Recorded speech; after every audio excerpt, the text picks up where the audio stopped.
যা হাগা লেগেছে, দাদি যাই সুতিটা ঢুকিয়ে পড়বে। এই বাবারে কি চাপ দিয়েছি রে, ওরে বাবারে কি হাগা লেগেছে, আর পাচ্ছি না, তাড়াতাড়ি যাই।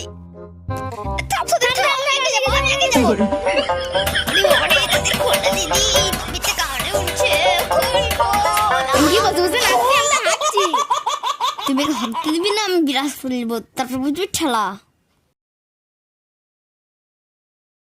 দেখি তো সুতিনটা কি করছে। তুই বাথরুমে ঢুকে থাক, চল। বাবা হঠাৎ করে দৌড়াচ্ছে কেন? তুই কলকেটে পেয়েছি, আমি বিরাজ করবো, তুই বাথরুমে ঢুকে মর।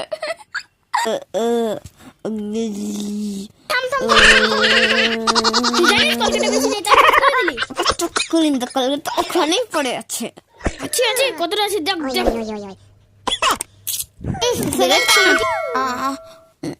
মানে তুই তো সাকসেস করে দিলি, তুই যা তো এখান থেকে। তোর সঙ্গে কোনো কথা হয় না। কলকে সিরিয়াসলি পুরোপুরি ঘুমাচ্ছে।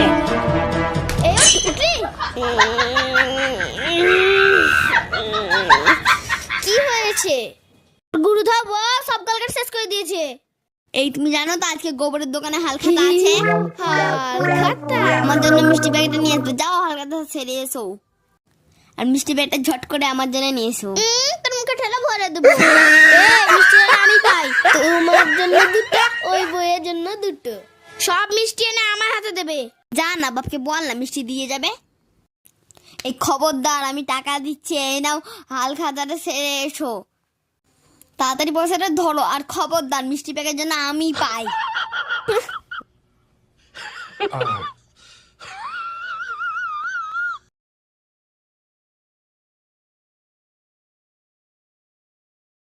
নাও টাকা, মিষ্টি আর কলকের যেন আমি পাই। আগে ঝোলাটা নিয়ে দিচ্ছি।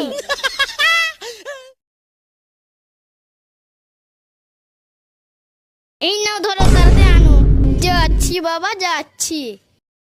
রাত্রে মশার জ্বালুন, এইদিকে বইয়ের জ্বালুন, এদের জ্বালুনে আমার ঘুম হচ্ছে না।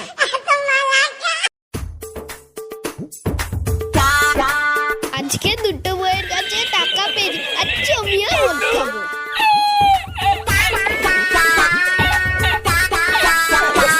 সব পয়সা দিয়ে তো মদ খেলেও হবে না। পটল পড়াচ্ছি কেন? কলগেট আর মিষ্টি। ওহে আবার পটল খানিকটা ভাইয়া, মদ আজকে খেতে মাল হবে। খাবে না? ও বইয়ের কথা ভাবতে ভাবতেও তো ভুলেই গেছিলাম। খাবো কি গো, খাবো তো, দাও দাও দাও দাও।